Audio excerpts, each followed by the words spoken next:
It's fall, y'all. Welcome to Shumpert's Hill. It's a beautiful cloudy day. They were calling for sunshine today, but it's really cloudy. But as you can tell, fall.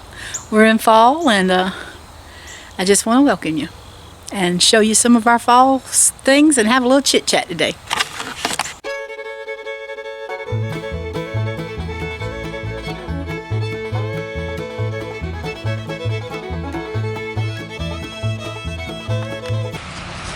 So as you can tell, it looks like fall from the leaves under the tree, doesn't it?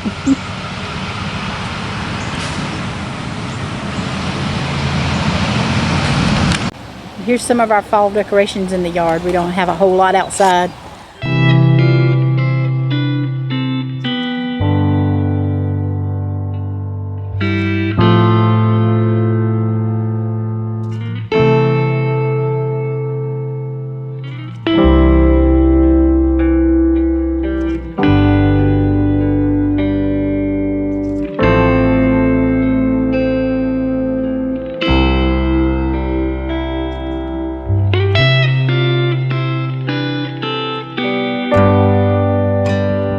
So getting ready for the fall, I had to decorate for Randy. I think I'd like to have me an orange scarf, so I might make me one somewhere down the road. But Abigail, we had the lights strung out, and so when we decided to put the flower here, Abigail helped me decorate for Granddaddy for fall. So he kind of matches fall. He's got his orange shirt and orange and brown shirt, and so he kind of matches the fall color. So I'm coordinating my husband, y'all. I didn't know how to say that, but I'm still coordinating him. I'm just picking. But I just want to share some of my fall things with y'all. So I'm about to the point I'm thinking I might need to just quit YouTubing. I've tried to videotape this thing. I put it on my phone, and my phone's got where it just acts so crazy. It'll be you can videotape it, but when you first come in, the volume is really low, and I don't know how to fix that. I guess it's something, and it's it ain't that old of a phone, so it shouldn't be acting like that. And then 2 weeks ago, I was going to do it, and I was going to use my video camera, and my video camera was dead. It died on me, so I couldn't do it then. And then I was going to do it last week and end up having to homeschool the kids. So usually don't homeschool on Mondays, but I did that day. So I'm just now getting the videotape, and now I'm having to redo it. So I think might pull my hair out with it. I hope not. But anyway, welcome to my back porch. I'm on the swing, and I just wanted to share a few things with you, some updates on some of the things that we had. I'd done some videos on. I think the last video I did was about a scam artist. If it wasn't the last one, it was close to the last one. Anyway, I kid you not, he called me back in 2 days, y'all. I had saved the number, and so when I seen the number, I knew exactly who it was. It was on a Sunday morning. I looked at the number, and it was him, and I said, what is this nut calling me for again? And so I answered it, and Daniel was standing right there trying to get his hands on the phone. I said, no, I'm going to take care of this. And he asked to speak to Mr. Shumpert again, and I said, you're not talking to Mr. Shumpert. I said, what do you want? He said, well, I can talk to you, Miss Shumpert. Here we go again. I've got a young man who needs a job. I said, listen here, I'm not interested. I said, you're nothing but a scan artist, and don't you call back here again. So I said, if you do, I'm going to call the sheriff. So I hung up on him, and I did go ahead and call the sheriff because I had someone tell me before to call the sheriff, but I knew it wouldn't do no good, and guess what? It didn't do no good, but I called anyway.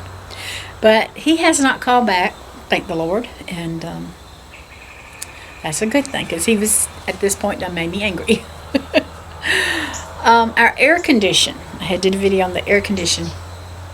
We were told that we needed a new unit, and that we had to have ductwork, which I knew we had to have ductwork, but we still haven't got ductwork. It can hold out a little bit longer, they said.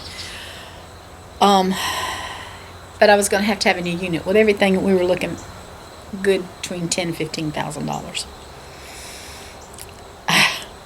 Money don't grow on trees around here, y'all. And my husband's not here to work, so I don't know where it's coming from. But anyway, I had a friend recommend another company, and they came out and they looked at it. The first guy that had come out had wired it backwards, so they fixed that. And then when it was installed, the adapter on top was not tightened down, and it had broken with time. So it cost me a little over $200 something, and it was fixed versus $10,000. So thank the Lord, He took care of us again, and we got that taken care of. Now I have not done a video for YouTube in almost over a month. It's almost 2 months, I reckon. In August, Andrew, my middle son, Leah's husband, got sick. And he was running fever, had sore throat. Because he missed his work, they had to get checked for COVID. Well, he got checked for COVID and tested negative. So it kind of went around their family a little bit. They stayed away from us for a couple of weeks, and then me and Daniel kept the bakery going. And so, we were good. About that time, Daniel gets feeling bad. He gets a scratchy throat. And then the third day he come home, he was running a fever. The next day I woke up, we had the bakery. I had a sore throat, and Leah had a sore throat. That Sunday, Daniel went and had to get tested because he couldn't go to work the next day because he was running fever. And he had COVID, y'all. It shocked the daylights out of me when he said, when he seen the results, it just shocked me so bad because I was not expecting that at all. I was thinking he had what Andrew had. Daniel run fever for 11 days. It scared me so bad. It went around. Now, Daniel didn't give it to Andrew and his family. Daniel gave it to me. But, well, I don't know. But anyway, Andrew, because he had been sick, he didn't have it as bad as the rest of us. I only ran fever one day, but oh man, the breathing was really tough. Leah, her and Daniel threw up, and she run fever some. She didn't run fever like Daniel did. But we took lots of vitamins and minerals. We drank a lot. Poor Daniel, he said, Mama, he said, he told me afterwards, he said, I got so tired of you telling me to drink. And he said, it just made me so tired of that. But I said, Daniel, I wanted to keep you around. And that's what I felt like we needed to do. And I had looked up some things after, I was telling him to do this. And they said drink. We were doing the right things from what they were, some of the things that I had seen. You need to keep getting up and moving as much as you can. Laying down in the bed is an awful thing for anything. You need to get up. If you get surgery, they want to get you up. If you got lung problems, you need to get up and get moving. And so that's what we did. We drank, we moved. I lay on my stomach, so it wasn't a problem for me laying on with my back, because I don't usually lay on my back. But Daniel, he laid on his back. We would walk outside and sit on the porch and just let get some fresh air. Scott, he was the only one, my oldest son was the only one that didn't get it. But he would drive his four-wheeler and park in front yard away from us, and he would sit there and visit with me. I would come out to the front porch and sit with him. And there was times I sat there and thought, I really wish I could go in because I'm so tired. And all I was going to do is go lay down in the recliner, and that was a no-no. So it was better I sat there and talked to him, and I wouldn't say go home, so I just sat there and talked to him. We sat there for an hour, 2 hours, and it was good for me, and it was good for him because I wanted to visit with him. And even though I didn't feel good, it was good for me being out in that fresh air. So God just took care of us. And I did go to the hospital because I was having, the breathing was really hard. It was on my chest. I had called the hospital first, and they said, well, come on in, we can treat you. And then when I got there, it was like, how dare you come in here? I waited 5 hours in the waiting room and 15 minutes in the room back there where the doctor come in. He seen me like maybe 2 minutes. Oh my, the price is outrageous. But anyway, they sent me on home, and I was fine. I, have some underlying medical conditions, and that's why I went. And oh well, I was just a big waste of time. But I know it's not that for everybody. Ours was mild compared to some, and we were blessed. We did a lot of deep breathing exercises, and that helped.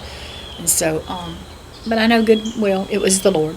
So, but anyway, we closed down the first 2 weeks. You're in quarantine, and to be honest with you, you don't want to mess with nobody's food, cooking food for people, and you do not feel like cooking food for people. The third week, Daniel went back to work. He done pretty good. The third week, I was still really tired and having a lot of problems of, just getting energy, and so did Leah. So we knew that we wouldn't be doing the bakery that week. And then the fourth week, it was supposed to rain, and I said, Leah, you nor I need to be out there getting wet. So we didn't open up for a month, but we opened up, and we've been back at it, and it is what it is, and it helps pay some of the bills, so that's a blessing to us. But we're all doing good now, and we're still kicking. So that's some of the reason I haven't done any video. When you're sick, you don't feel like doing video. But then we started back with homeschool. So I usually homeschool 4 days a week, 3 to 4. Plus I'm cooking while we're homeschooling. They have teachers on their computer, but I help get their work ready, and then there's questions or, Silas is in kindergarten, y'all, and he is learning to write cursive. And he does so good, but he has a problem with H's. There's so much twisting and turning, it's a little confusing to him. So I'd had to take a little extra time to help him with that. I have to help Abigail with her spelling. We go over her words every day, because she has a test every 5 days. And she has to read every day. Well, her thing is she has to read twice. She has AM reading and PM reading, and so we read, and it's going pretty good, I think. So, and then, like I said, we're doing the baking, and Leah's got the other two, and then she's doing baking and stuff, and then on Thursdays we all come together and we do what we have to do. So we look forward to Saturdays when there's no school.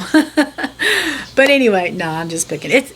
I enjoy it. I really do. It keeps me going, and it keeps my mind from having to sit and think about, just being idle. Idle. They say an idle mind is a devil's workshop. So, but anyway, that's what's been going on here.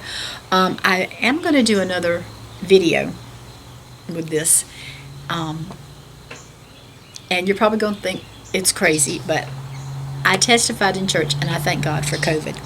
And so I'm going to share that testimony with you and tell you why I was thankful for me, not everybody else, because I know some have lost their lives. We've had friends to lose their life. So, but for me, I want to share why I thank God I got COVID.